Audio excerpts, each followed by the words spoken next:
video that I had to show. You know, my wife tells me, she says, when I look at your stuff, it looks like you're going after people. I'm not trying to go after people. Sometimes it just happens that way. But I'm sorry, love. This one is deserved.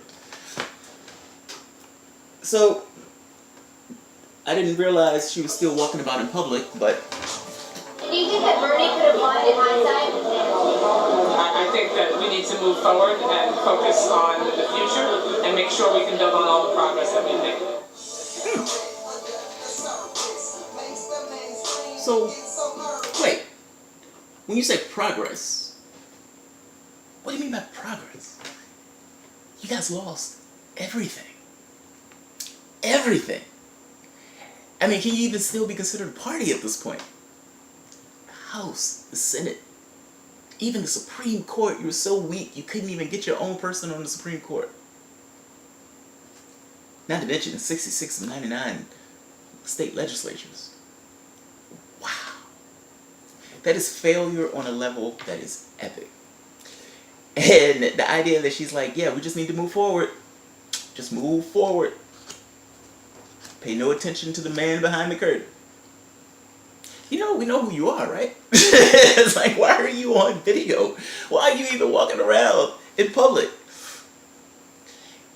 Everything that takes place over this next 4 years is on your head, and Hillary's and Obama's and every other Democrat that stood beside Wyatt while they just screwed that man over.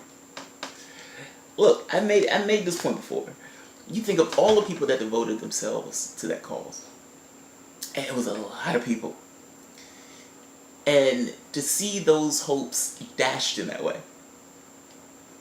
there is no moving forward from that. You get that, right?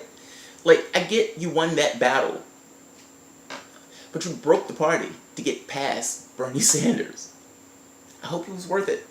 I honestly do. I mean, look, you guys are going up in the Senate, I think in what, 2018. And in 2018, you guys are going to have more seats to defend than the Republican Party. If you guys get to the point where you don't even have, oh man, if you lose the filibuster. But understand that, again, everything that takes place, this is on your head. And just to put a finer point on it. So, during the primaries, the question kept coming up saying, look, it looks like you're showing favoritism to Hillary. I mean, this looks a little shady. No, we're fair. We're being fair. We're being fair. Did you know that before Hillary was even chosen in the primary contest, that they were funneling money to her campaign using state donations? She had sold up 33 different states where she could have all these people donate all of this money, essentially bypassing election law. And in doing that, the wild part about it is, because of the agreements that were being made between her and these state campaigns, not only could she make additional money by bringing it in and passing and funneling it through the DMC, she should also get to the point where securing the superdelegate vote, with the idea that, look, if you give me your vote, I'll make sure that my donors, my billionaire friends, are going to give you a lot of money when you run.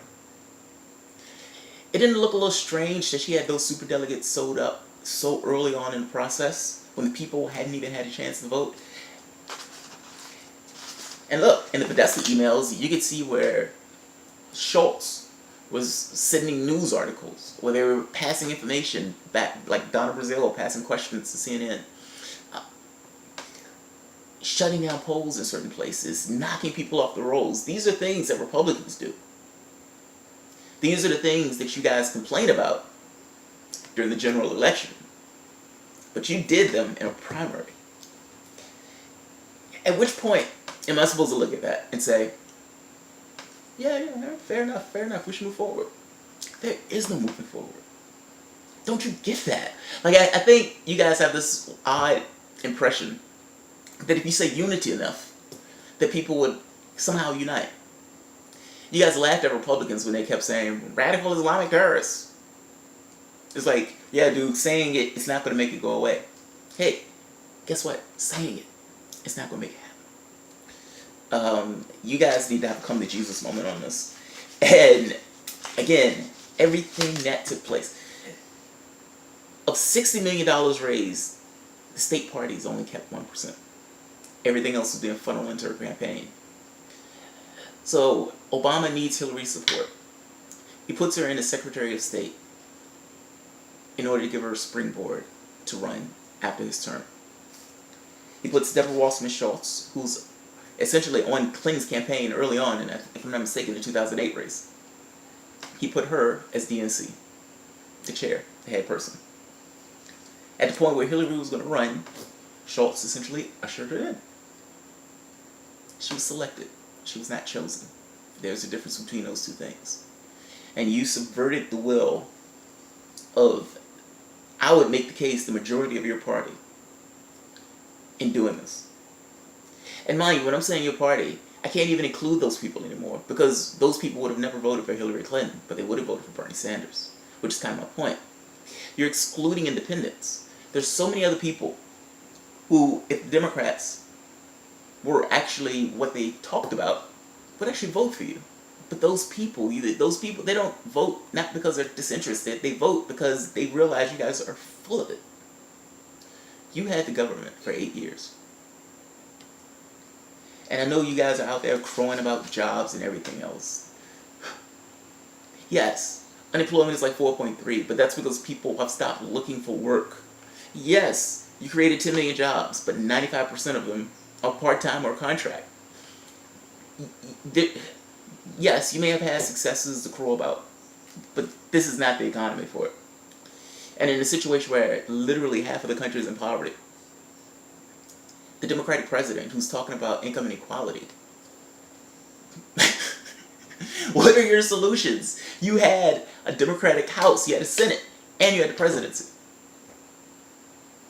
What did you have to show for those things? Look, all I'm saying is, anything that takes place is on your head. And by head, I just mean the entire party head. All of those people who participated in the charade that got this woman into the general election. No, Debbie, we're not moving forward. We're not moving anywhere. You guys have two choices. If you want unity, I'm standing right here. Fall in. Otherwise, you get squat. You get nothing. And I feel like I'm speaking for not just me. I think for the most part, there is somewhat of a consensus growing. You guys no longer have a party. Unless that party starts right here. Fall in line. Or get the fuck out the way.